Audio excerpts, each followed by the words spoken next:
Hello मेरे प्यारे बच्चों, कैसे हैं आप सभी? Hope all are you doing great. मैं धर्मेंद्र सिंह डोडिया स्वागत करता हूं आप सभी का अपने YouTube channel easy to learn में। फिलअप्स जो होते हैं, जो 5 नंबर में पूछे जाते हैं, फिल इन द ब्लैंक से के क्वेश्चन, उन सारे के सारे क्वेश्चन को एक ही वीडियो के अंदर कवर करने वाले हैं। सारे ही टॉपिक जिससे रिलेटेड एग्जाम में क्वेश्चन आते हैं, उन सारे टॉपिकों को मैं 1 बाय 1 आपको अच्छे से एक्सप्लेन करने वाला हूँ। उनसे रिलेटेड सेंटेंस देखने वाले, फटाफट अंदाज में इन चीज़ों को हम पढ़ने वाले हैं। तो लगभग जितने भी टॉपिक है उन सबको हम देखेंगे। ये वीडियो जो है 10th और 12th दोनों ही बोर्ड एग्जाम के लिए काफ़ी इंपॉर्टेंट है, काफ़ी महत्वपूर्ण है। अगर आपने इस वीडियो को देख लिया है, पूरा वीडियो स्टार्ट से लेकर लास्ट तक, और सारे सेंटेंसेस को अगर आपने 1 टाइम भी समझ लिया है, तो एग्जाम में आने वाले सारे सेंटेंस आसानी से आप हल कर पाओगे। चलिए हम डिटरमिनेंट्स में देखते हैं। सबसे पहले कॉमन डिटरमिनेंट, एक तो होता है बेटा सम, फिर होता है एनी, एक होता है बेटा मच, और एक होता है मेनी। ये 10th में तो बहुत ही ज़्यादा पूछे जाते हैं, कभी कभी 12th में भी इनसे रिलेटेड सेंटेंसेस आते हैं। 12th में ज़्यादा सेंटेंसेस आते हैं, उसमें लिटिल और वो आ जाता है। पहले इसको डील कर लेते हैं, फिर उनके बारे में हम बात करेंगे। तो देखो इन चारों में से कैसे लगाना है, क्या करना है। देखो सबसे पहले बात करते हैं सम। तो सम तो लगभग सभी सेंटेंस में लग सकता है, ठीक है, सब सेंटेंस में लगभग सम लग जाएगा। बात करते हैं हम एनी की। तो एनी सिर्फ कौन से सेंटेंस में लगेगा बेटा? जो नेगेटिव हो और जो क्या हो, इंटरोगेटिव, ठीक है। अब नेगेटिव इंटरोगेटिव, यानी नेगेटिव होगा तो क्या दिखेगा हमें? नोट दिखेगा, और इंटरोगेटिव होगा तो क्या दिखेगा? उसके पीछे क्वेश्चन मार्क दिखेगा। ये 2 टाइप के सेंटेंस होते हैं, उसमें हम क्या लगाएंगे? एनी को लगाएंगे। बात करते हैं मच। मच यानी बेटा जो मात्रा से रिलेटेड बातें होगी, जिसको हम काउंट नहीं कर सकते, जिसको हम गिन नहीं सकते, ऐसे सारे नाउन वर्ड जो है उनसे पहले हमें मच को लगाना पड़ेगा। और मेनी जो है ये किसके लिए लगाते हैं बेटा? हम संख्या के लिए, ठीक है। तो ये कॉमन चीजें हो गई। अब बात करते हैं सम, यानी अगर सेंटेंस नेगेटिव और इंटरोगेटिव भी कभी कभी दे दिया जाता है, देखने को मिलता है, लेकिन उसके बावजूद भी हम उसमें सम लगा के आते हैं, चाहे वो नेगेटिव हो चाहे इंटरोगेटिव हो। इसका एक फंडा है कि उसके अंदर हमें क्या मिलता है? या तो विल मिलता है, या फिर वुड मिलता है, या फिर कैन, या कुड, या फिर हमें प्लीज। ये रिक्वेस्टिंग सेंटेंस कहलाते हैं। क्या कहलाते हैं? Requesting sentence. तो अगर रिक्वेस्टिंग सेंटेंस हो, वो चाहे नेगेटिव का हो चाहे इंटरोगेटिव का हो, उससे कोई लेना देना नहीं है, हमें उसमें किसको लगाना है? सम को ही लगाना है, ठीक है। बाकी तो लगभग सभी सेंटेंस में सम लग जाता है। स्पेशली नेगेटिव इंटरोगेटिव में एनी को लगाएंगे। जहां पर हम मात्रा की बात करेंगे वहां पर हम किसको लगाएंगे? मच को। जहां पर हम संख्या की बात करेंगे, जिसको हम काउंट कर सकते हैं, गिन सकते हैं, संख्याओं में चीजें होगी, जो नाउन हो गए संख्या में हो गए, उसके लिए हमें मेनी को लगाना है। ये समझ में आएगा आपको। इसके बाद और कॉमन अपने डिटरमिनेंट में आ जाता है बेटा, एक तो आल, एक होता है बेटा अपना होल, और एक होता है अपना बोथ, ठीक है। ये तीनों। अब बोथ की बात करें हम सबसे पहले, तो बोथ का मतलब होता है दोनों। जहां भी सेंटेंस में 2 चीजों का इंडिकेशन होगा, सिर्फ 2 ही चीजें हो सकती हो। जैसे Mohan is blind both eyes, Mohan जो है वो दोनों ही आंखों से अंधा है। तो आंखें कितनी होती है? ऑलरेडी 2 होती है, और दोनों आंखों से वो क्या है? अंधा है। दैट मीन्स हमें बोथ लगा देना है। जैसे हम बात करें इंदिरा गांधी जी की, तो इंदिरा गांधी जी जो है वो दोनों हाथ से लिख सकती थी, तो वहां पर क्या लगाना पड़ेगा? हमें बोथ लगाना पड़ेगा, क्योंकि वो दोनों हाथों से काम को कर सकते हैं। दैट मीन्स हाथ ऑलरेडी 2 है, दोनों ही से कोई एक्टिविटी कर सकते हैं, तो वहां हमें क्या लगाना पड़ेगा? बोथ लगाना पड़ेगा। जहां इंडिकेशन 2 का होगा, डायरेक्टली सेंटेंस में इंडिकेशन किस बात का हो? 2 चीजों का हो, तो उसके लिए बोथ लगा दो। अब बचा क्या? आल और होल अपना। अब इसका यूज क्या होता है? देखो होल जो है ना, जब हम किसके बारे में बात करेंगे? जब अपना नाउन जो होगा वो क्या होगा? सिंगुलर होगा। नाउन जो होगा एक होगा, उस एक की बात करेंगे, और उस पूरे के पूरे की बात करेंगे, स्टार्ट से लेकर लास्ट तक उस पूरे की बात करेंगे, तो वहां पर क्या लगाएंगे? होल। और जब क्या होंगे अपने नाउन जो है वो क्या होंगे? प्लूरल होंगे, प्लूरल। तो वहां पर हमें क्या लगाना पड़ेगा? आर लगाना पड़ेगा। ये सेंटेंस के माध्यम से और हम डील करने वाले हैं। जैसे मैं एक तो इसका एग्जांपल दे देता हूं, जैसे I read all questions, question से बोल रहा हूं मैं, क्वेश्चन से पहले मैंने क्या लगाया? ऑल क्वेश्चंस लगाया। और बात करें होल, तो I have watched the whole MS Dhoni movie. सिर्फ मूवी बोल रहा हूं मैं, MS धोनी एक मूवी है, उस पूरी मूवी को मैंने पूरा देखा है, दैट मीन्स होल लगाऊंगा। और सारे के सारे क्वेश्चन मैंने पढ़े हैं, तो एक से ज्यादा क्वेश्चन पढ़े हैं, दैट मीन्स प्लूरल नाउन है, इसके लिए आल लगाएंगे, ठीक है। ये भी आपको समझ में आया होगा। एक और कॉमन जो यूज होते हैं वो होता है बेटा लिटिल का, लिटिल, फिर होता है अ लिटिल, और फिर होता है द लिटिल, ठीक है। ये भी काफ़ी कंफ्यूजिंग होता है। फिर बात करते हैं इसी के जैसे, एक होता है अपना फ्यू, फिर होता है अपना अ फ्यू, और एक होता है अपना द फ्यू, ठीक है, द फ्यू। पहले हम डिस्कस करते हैं कि भाई ये लिटिल कहाँ यूज होता है और फ्यू कहाँ होता है। तो लिटिल जो है वो काय के लिए यूज होता है बेटा? मात्रा के लिए। जैसे कि वाटर हो गया, जिसको हम क्या कर सकते हैं? गिन नहीं सकते, तो उसके लिए हम लिटिल लगाएंगे। इसके बाद नॉलेज हो गया, तो नॉलेज को हम क्या है? गिन नहीं सकते, इसके लिए क्या लगाएंगे? लिटिल लगाएंगे। तो ये बेसिक है। और फ्यू काय के लिए बेटा? फ्यू लगाएंगे हम संख्या के लिए, जिसको हम गिन सकते हैं, जैसे कि स्टूडेंट्स हो गए, है ना, वही वाला सेंस यहाँ पर जो था वो। स्टूडेंट्स, इनको गिन सकते हैं हम, पेन्स गिन सकते हैं, मेरी फिंगर्स गिन सकता हूँ मैं इनको, तो गिन सकते हैं, उनके लिए हम फ्यू लगाते हैं। अब बात रही किसकी कि कहाँ पर हम लिटिल को लगाएं या फ्यू को लगाएं, अ लिटिल या अ फ्यू को लगाएं या द लिटिल या द फ्यू को लगाएं। सबसे पहले बात करते हैं लिटिल और फ्यू की। तो इसमें जब है ना नेगेटिव सेंस की बात होगी, कौन से सेंस की बात होगी, नेगेटिव सेंस की, नेगेटिव, तो इसके लिए हमें क्या करना है, सिर्फ फ्यू और लिटिल को लगाना है। फॉर एग्जांपल जैसे अपनी क्लास की बात कर लेते हैं, अपनी क्लास में 100 बच्चे हैं, अगर 100 बच्चों में से किसी दिन स्कूल में सिर्फ 15 बच्चे आते हैं, तो क्या मैं प्रॉपर तरीके से क्लास को ले पाऊंगा क्या, उस दिन बेशक मैं प्रॉपर तरीके से क्लास को नहीं ले पाऊंगा, दैट मीन्स नेगेटिव सेंस हुआ उसका, ठीक है, काम जो है वो अपना नहीं होगा। न के बराबर काम हो, इसको हम हिंदी में चाहें तो न के बराबर, न के बराबर लिख सकते हैं, यानी जब कोई बात ऐसी हो जो न के बराबर हो, बिल्कुल इसका कोई सेंस ही नहीं हो, तो उसके लिए हमें क्या लगाना है, फ्यू और लिटिल को लगाना है। बात करते हैं अ फ्यू और अ लिटिल, ये कब, जब बात क्या होती है बेटा, अपनी एवरेज बात होती है, औसत बात, ठीक है, औसत बात हम करते हैं जहां पर हमारा काम जो है वो हो जाता है, तो उसके लिए हमें क्या करना पड़ेगा, अ फ्यू या अ लिटिल को लगाना पड़ेगा। फॉर एग्जांपल सेम वो क्लास वाली बात की 100 बच्चों की क्लास है, अगर 100 बच्चों की क्लास में किसी दिन 30 बच्चे आ गए, 40 आ गए, 45 आ गए, 50 आ गए, 60 आ गए, तो मैं क्लास को क्या करूंगा, प्रॉपर तरीके से हैंडल कर पाऊंगा, चला पाऊंगा उसको, तो मेरा काम जो है वो बन जाएगा। अगर अपने शॉर्ट शब्दों में कहें तो काम बन जाता है इसके अंदर, ठीक है, काम बन जाना। जब कोई बात ऐसी हो जिससे हमारा काम बन जाता है, तो वहां पर हम क्या कर देंगे, अ फ्यू या अ लिटिल को लगाएंगे। और बात किसकी करें, द लिटिल या द फ्यू की, तो जब बात क्या हो 100% श्योर हो, ठीक है, तो मैं लिख देता हूं श्योर। जब पूरी बात सही हो, लगभग सिर्फ कुछ ही बात उसमें कम हो, तो उसको बोलेंगे कि अपना जो काम जो है वो लगभग क्या है, पूर्ण है, लगभग पूरी तरीके से पूर्ण है, फिनिश नहीं हुआ है लेकिन लगभग पूर्ण है। जैसे कि कोई हम मूवी डाउनलोड कर रहे हैं ना, वो 95% डाउनलोड हो गई, तो लगभग अपनी मूवी क्या है, डाउनलोड है ना, तो वो वाला सेंस, लगभग अपना काम क्या है, पूर्ण है, तो इसको हम लिख सकते हैं, और अगर शॉर्ट भाषा में तो लगभग पूर्ण,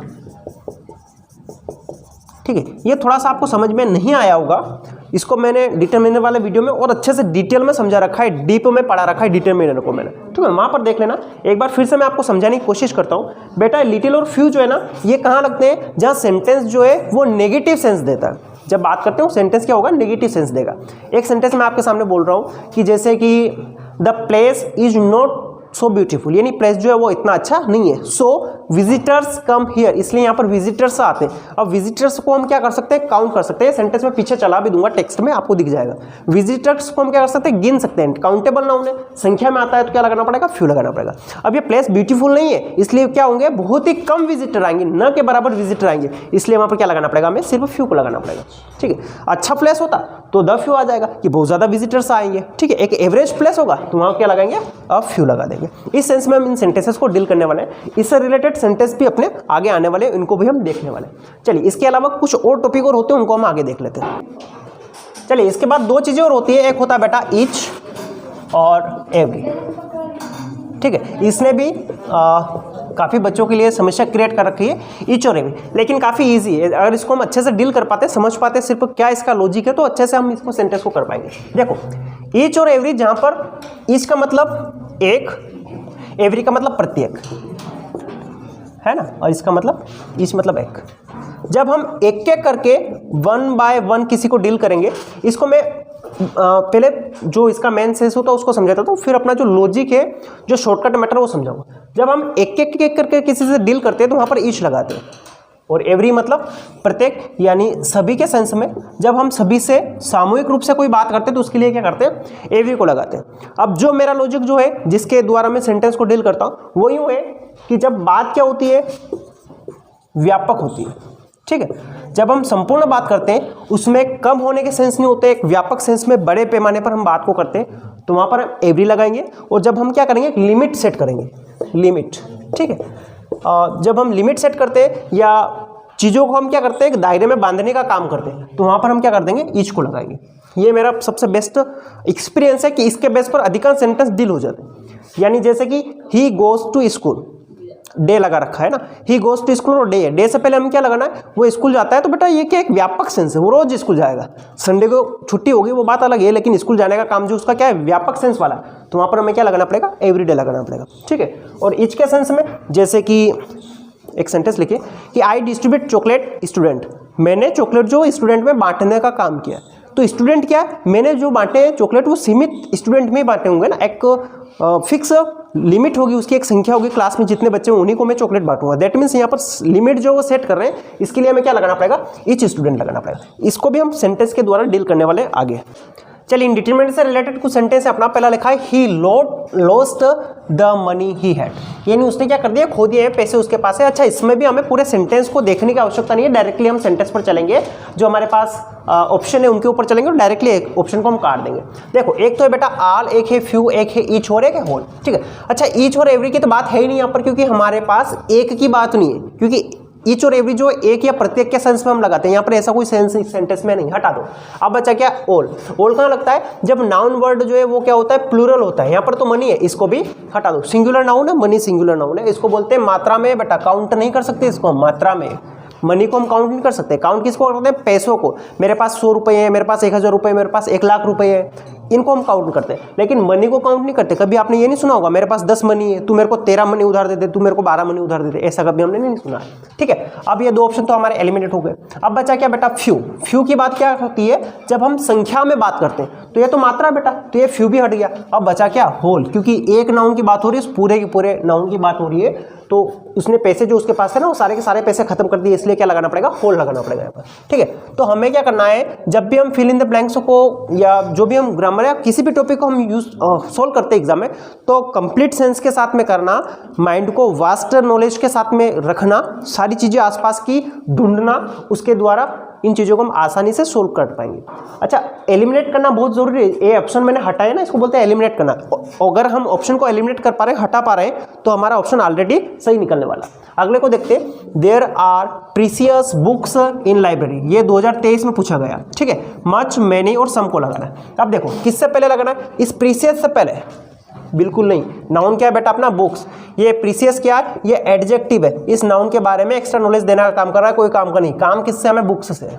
किससे काम है, बुक्स से। जैसे Reena is a beautiful girl, girl से पहले ब्यूटीफुल लगा, ब्यूटीफुल से कोई काम नहीं है, गर्ल इंपॉर्टेंट चीज है यहाँ पर, ठीक है। तो यहाँ पर भी सेम फंडा था, बुक से काम है, इस प्रीसियस से हमें कोई काम नहीं। अब लगाओ बुक्स से पहले। बुक्स को गिन सकते हैं, ऑब्वियसली गिन सकते हैं। सेंटेंस में नोट है क्या, नहीं है। इंटरगेटिव सेंटेंस है क्या, पीछे क्वेश्चन मार्क भी नहीं लगा हुआ, तो इंटरगेटिव सेंटेंस भी नहीं अपना। अफर्मेटिव सेंटेंस है, सम लग जाएगा, पहली बात। लेकिन सम से बेटर ऑप्शन मिल रहा है क्या, वो देखो, ठीक है। अच्छा, मेनी तो संख्या के लिए आता है, बिल्कुल यहाँ पर बुक्स से संख्या के लिए आ जाएगा, कोई दिक्कत नहीं, ये आना चाहिए। अच्छा, मच तो नहीं आएगा, क्योंकि ये काय के लिए आता है, मात्रा के लिए आता है, तो मच नहीं लगाएंगे, किसको लगाएंगे बेटा, मेनी को। सम लग सकता है, लेकिन सम से बेटर ऑप्शन कौन सा है, मेनी, क्योंकि मेनी भी हमारे पास ऑप्शन में है। अगर मेनी ऑप्शन में नहीं होता तो किसको लगाते हैं, सम को लगाते। फर्स्ट प्रायोरिटी अपनी क्या होनी चाहिए, मेनी होनी चाहिए। सेकंड प्रायोरिटी सम होगी। जब मेनी नहीं हो तो सम लगाएंगे, तो यहाँ पर क्या आ जाएगा बेटा, अपना मेनी आ जाएगा। पीछे के लॉजिक समझ में आ रहा होगा क्यों लग रहा है। अगला देखना, have you complaint against us, have you complaint. अच्छा, पीछे क्वेश्चन मार्क भी होगा इस सेंटेंस में, ठीक है, ये लिखने में भूल गया हूँ। अब सीधी सी बात है, यहाँ पर क्वेश्चन मार्क लगा हुआ है, खत्म काम। क्वेश्चन मार्क लगा है, ऑप्शन में हमारे पास है मच, कतई नहीं लगता है, मैनी कतई नहीं लगता है, सम कतई नहीं लगता है, बचा कौन, एनी, एनी ही लगाना पड़ेगा। क्यों, क्योंकि यहाँ पर आगे हैव बैठा है। अगर हैव की जगह यहाँ पर मैं बिठा दूँ विल, तो थोड़ा सा याद करो, मैंने क्या कहा था कि विल आए, वुड आए, कैन आए, कुड आए या प्लीज आए, चाहे वो नेगेटिव हो चाहे इंटरगेटिव हो, उसमें हमें किसको लगाना पड़ेगा, सम को लगाना पड़ेगा। लेकिन यहाँ पर तो क्या है बेटा, हैव है, तो क्या लगाऊंगा, एनी लगाऊंगा। अगर विल होता तो यहाँ पर मैं सम लगा देता, ठीक है, लेकिन नहीं है तो एनी लगाएंगे। अगला देखना, ये इंपॉर्टेंट सेंटेंस बार बार पूछा भी जाता है, 12th में तो काफ़ी ज़्यादा इंपॉर्टेंट मायने रखता है sentence. Knowledge is dangerous thing, knowledge जो है वो क्या है बेटा, डेंजरस थिंग है। नॉलेज मतलब ज्ञान का होना, डेंजरस थिंग कतई नहीं हो सकता। लेकिन क्या होता है, कभी कभी जो है ना नॉलेज नहीं होता है, जब मेरे को इन चीज़ों का नॉलेज ही नहीं और मैं आपको फालतू में फेंके जा रहा हूँ, पढ़ाए जा रहा हूँ, समझाया जा रहा हूँ ना, तो वो कहलाता है नॉलेज। वो कौन सा वाला, डेंजरस वाला, यानी अर्ध ज्ञान। अर्ध ज्ञान होना क्या होता है, डेंजरस होता है। अच्छा, सीधी सी बात है, नॉलेज यहाँ पर समझना, knowledge is dangerous thing. Knowledge होगा तो डेंजरस थिंग कैसे होगा, जब मैं पढ़ा रहा हूँ आपको और कोई गलत चीज़ पढ़ा रहा हूँ, वो मेरे आपके लिए डेंजरस है। लेकिन जब मेरे को बिल्कुल ही नॉलेज ना हो तो मैं क्या पढ़ाऊंगा, क्या आपको नहीं पढ़ा सकता ना। तो बिल्कुल ही ना नॉलेज वाली कंडीशन कौन सी होती है बेटा, फर्स्ट वाली, लिटिल, न के बराबर नॉलेज। तो न के बराबर नॉलेज में मैं आपको पढ़ा नहीं पाऊंगा, आपको समझा नहीं पाऊंगा, नॉलेज दे नहीं पाऊंगा। अब क्या होगा, मेरे को एक एवरेज नॉलेज है जिसके द्वारा मैं आपको पढ़ा रहा हूँ, तो ये एवरेज नॉलेज क्या होता है, डेंजरस होता है। क्यों, क्योंकि मैं इसमें लिटिल लगवा के चला जाऊंगा और हो सकता है कि एग्जाम में अ लिटिल सही हो जाए, तो ये क्या हो गया, अ लिटिल नॉलेज, यानी थोड़ा अर्ध ज्ञान है मेरे को, कंप्लीट ज्ञान नहीं है। और फिर कंप्लीट ज्ञान तो कभी भी डेंजरस हो ही नहीं सकता है। मेरे को चीज़ों का कंप्लीट नॉलेज होगा तो मैं आपको गलत पढ़ाऊँ ही नहीं का। तो ये जो ना अ लिटिल नॉलेज यानी अर्ध ज्ञान जो है, थोड़ा सा ज्ञान होना किसी चीज़ का, वो क्या होता है बेटा, डेंजरस थिंग होता है। तो इसके लिए हमें क्या लगाना पड़ेगा, अ लिटिल लगाना पड़ेगा। A little knowledge is a dangerous thing, यानी थोड़ा सा ज्ञान होना किसी चीज़ का वो डेंजरस थिंग होता है। ज्ञान रखो तो पूरा रखो, नहीं तो बिल्कुल ही नहीं रखो। मना ही कर दो, सीधी सी बात, नहीं आता भी पढ़ाऊंगा ही नहीं। अगले पर चलते हैं। रीता हैज़ फ्रेंड्स, रीता भाई उसके क्या है, फ्रेंड्स है। फ्रेंड्स से पहले हमें कोई डिटर्मिनर लगाना है। ऑप्शन में हमारे पास मेनी है, एनी है और मच। एनी तो आ ही नहीं सकता बेटा, नोट नहीं है इसके अंदर, नहीं क्वेश्चन मार्क के, एनी को हटा दो। दूसरी बात, मच तो आ ही नहीं सकता बेटा, क्योंकि फ्रेंड्स से पहले लगाना है। और ये काई में आता है बेटा, गिनती, ठीक है, गिनती यानी संख्या है, तो संख्या से पहले मच तो लग ही नहीं सकता। क्या बचा, मेनी, यहाँ पर मेनी ही लगाना पड़ेगा, ठीक है। ऐसे हम क्या करेंगे, ऑप्शन को एलिमिनेट करने का काम करेंगे। चलिए अगले सेंटेंस पर चलते हैं। क्या है, she gave me useful hints. फिर से यहाँ पर ये यूजफुल बेटा काम का नहीं है, ये क्या है, एडजेक्टिव है काम का अपना, हाँ हिंट्स है ना, ठीक है। चलिए बहुत बढ़िया है। तो अगले सेंटेंस को देखते हैं। यहाँ पर यूजफुल जो है वो काम का नहीं है, ये क्या है बेटा, एडजेक्टिव है। हिंट, हिंट मतलब जो है ना, एक आइडिया मिलता है ना, जैसे मैं पढ़ा रहा हूँ तुम्हें हिंट दे रहा हूँ, यहाँ पर सम नहीं आ सकता, यहाँ पर ए नहीं आ सकता है, या यहाँ पर जो मच नहीं आ सकता, यहाँ पर मेनी नहीं आ सकता, ये मैं आपको दे रहा हूँ हिंट, तो इनको गिन सकते हैं ना। एक हिंट दिया मैंने, 2 हिंट दिए मैंने, 4 हिंट दिए, तो ये हिंट्स कहलाते हैं। अच्छा, हिंट से पहले यूजफुल लिखा, ये तो क्या है बेटा, एडजेक्टिव है, इससे काम नहीं है। काम का हमारा नाउन वर्ड जो है हिंट्स, इनको हम गिन सकते हैं। सेंटेंस नेगेटिव है क्या, बिल्कुल नोट नहीं लगा। इंटरगेटिव है क्या, बिल्कुल नहीं है, क्वेश्चन मार्क नहीं लगा। अफर्मेटिव सेंटेंस है, सम लग सकता है, एनी नहीं लग सकता, मच नहीं लग सकता, क्योंकि ये मात्रा के लिए लगता है। और यहाँ पर हिंट्स जो है वो गिनती हो सकती है, इनके काउंट कर सकते हैं, दैट मीन्स मच भी नहीं आएगा। और क्या बचा अपना मेनी। अभी मैंने कहा कि सम और मेनी में किस ऑप्शन को हम चूज करेंगे, पहली प्रायोरिटी किसको देंगे, हम मेनी को देंगे, तो यहाँ पर क्या लगाएंगे, मेनी, ठीक है। She gave me many useful hints, उसने मेरे को बहुत सारी यूजफुल हिंट्स दी। लास्ट सेंटेंस चलते हैं। How sugar do you take in tea, पीछे क्वेश्चन मार्क है, आगे लगा हुआ है हाउ। सीधी सी बात याद रखो, हाउ के साथ में मच या मेनी की ही पीरियड चलती है, हाउ मच या हाउ मेनी, सीधी सी बात है। हाउ आगे बैठा हुआ है, पीछे क्वेश्चन मार्क है, यहाँ पर हमें कोई वर्ड लगाना है, तो या तो मच लगेगा या मेनी लगेगा, ठीक है। ऑप्शन में हमारे पास देखो, अब यहाँ पर हम देखते हैं शुगर को, तो शुगर को हम 1 2 3 4 करते हैं क्या, मेरे पास 5 शुगर है, तू मेरे को 10 शुगर ला के दे दे, ऐसा नहीं करते। हम क्या करते हैं, शुगर को किलो में काउंट करने का काम करते हैं। तो वहां पर हम काउंट करते हैं किलो को, 1 kilo sugar, 10 kilo sugar, 50 kilo sugar, तो किलो में काउंट कर रहे हैं, केजी में, ना कि शुगर को काउंट करें 50 शुगर, 60 शुगर, 10 शुगर, 1 शुगर, ऐसा नहीं करते हम, ठीक है। वहां पर हम किलो को काउंट करें, ना कि शुगर को। तो शुगर क्या है बेटा, एक अनकाउंटेबल नाउन है, जिसको हम गिन नहीं सकते। और अनकाउंटेबल नाउन के पहले हमें क्या लगाना पड़ेगा, मच को ही लगाना पड़ेगा। मेनी नहीं आ सकता और एनी नहीं आएगा। यहाँ पर एनी नहीं आने का लॉजिक क्या है बेटा, कि हाउ मच और हाउ मेनी की पेयर चलती है, इसलिए एनी यहाँ पर हम नहीं लगाएंगे। अगले सेंटेंसेस पर चलते हैं। चलिए अगला सेंटेंस है, they have hardly knowledge of English. इसमें हमें सम, एनी और मेनी को यूज करना है। देखो सीधी सी बात है, यहाँ पर एक शब्द लिख रखा है इसने, हार्डली। हार्डली का सेंस क्या होता है बेटा, नेगेटिव सेंस होता है। हार्डली, रेयरली, स्केयरली, सेल्डमली, ऐसी चीजें, नेवर, ऐसी चीजें जब आ जाती हैं तो ये क्या है, हमें नेगेटिव सेंस देने का काम करती है। यहाँ पर ऑलरेडी नेगेटिव सेंस है, चाहे नोट हो ना हो, ये नेगेटिव सेंस हमें दे रहा है। तो नेगेटिव सेंस देने के लिए हमें क्या लगा देना, एनी को लगा देना। सम यहाँ नहीं लग सकता, मेनी भी यहाँ पर नहीं लग सकता, ठीक है। तो यहाँ पर क्या लगाना पड़ेगा, हमें एनी को लगाना पड़ेगा। क्यों, क्योंकि यहाँ पर बैठा हुआ था अपना हार्डली, ठीक है। अगले को देखते हैं। दैट ग्लिटर्स, यहाँ पर ग्लिटर्स की बात कर रहे हैं, आर नॉट गोल्ड, यानी ग्लिटर्स जो है वो गोल्ड नहीं है। तो जितने भी ग्लिटर्स है सारे चमकने वाली चीजें सोना नहीं होती है ना, तो वाली सेंस है। अच्छा, यहाँ पर ऑप्शन में अपने पास होल है, एक बोथ है और एक आल है। बोथ तो यहाँ पर कतई सेंस नहीं है, 2 चीजों की बात कर ही नहीं रहे, ठीक है, 2 चीजों की यहाँ पर बात नहीं करें। अब बच्चा आल और होल। अब देखो होल कहाँ लगता है, जब एक चीज होती है उस पूरी की बात करते हैं तो वहां पर होल लगाते थे। यहाँ पर एक चीज की तो बात हो नहीं रही, ग्लिटर्स लगा रखा है इसने ना, एक से ज्यादा के लिए लिख रखा है, ठीक है, ग्लिटर्स। तो क्या लग बचा अपना आल। All the glitters are not gold, सारा का सारा जो चमकने वाली चीजें होती हैं वो सोना नहीं होती। All that glitters are not gold। अगला देखना, boy has to sign this paper, each और every को लगाना। अभी मैंने बताया था कि जब हम क्या करेंगे, लिमिटेड बात करेंगे तो each को लगाएंगे, जब व्यापक सेंस में बात करेंगे तो every को लगाएंगे। अब यहाँ पर देखना, boy यानी लड़के को, has to sign यानी साइन करने पड़ेंगे पेपर के ऊपर। अच्छा, boys मतलब कितने बॉयज करेंगे ना, 1 2 4 5 10 15 20 बॉयज से साइन करवाएंगे ना, कितने सौ करवा लेंगे। बात क्या हो रही है, सीमित हो रही है। यहाँ पर व्यापक रेंज में हम बात नहीं कर रहे, एक लिमिट फिक्स कर रहे हैं कि लड़कों को साइन करना पड़ रहा है, तो यहाँ पर हर एक लड़के को साइन करना पड़ेगा इस सेंस में, यानी हर एक लड़के को यहाँ पर क्या करना पड़ेगा, साइन करना पड़ेगा। यहाँ क्या आएगा, each boy has to sign the paper. तो यहाँ तक की रामलीला आपको समझ में आई होगी, जिसमें हमने डिटरमिनर और आर्टिकल को पढ़ लिया है। नेक्स्ट हम पढ़ने वाले हैं जो अपना टॉपिक आ रहा था अगला, जिसमें मोडल हेल्पिंग वर्बों को पढ़ेंगे। चलिए अभी के लिए इतना काफ़ी है, इस वीडियो को अच्छे से देखिए, सारे ग्रामर टॉपिक को 1 बाय 1 देखना, सारी चीज़ें क्लियर हो जाएगी। इसके बाद भी कोई डाउट रहता है कमेंट सेक्शन में आप लिख दीजिए, तो उन सारे डाउट को मैं क्लियर करवा दूंगा 1 बाय 1। मिलते हैं नेक्स्ट वीडियो में। जय हिंद, जय भारत।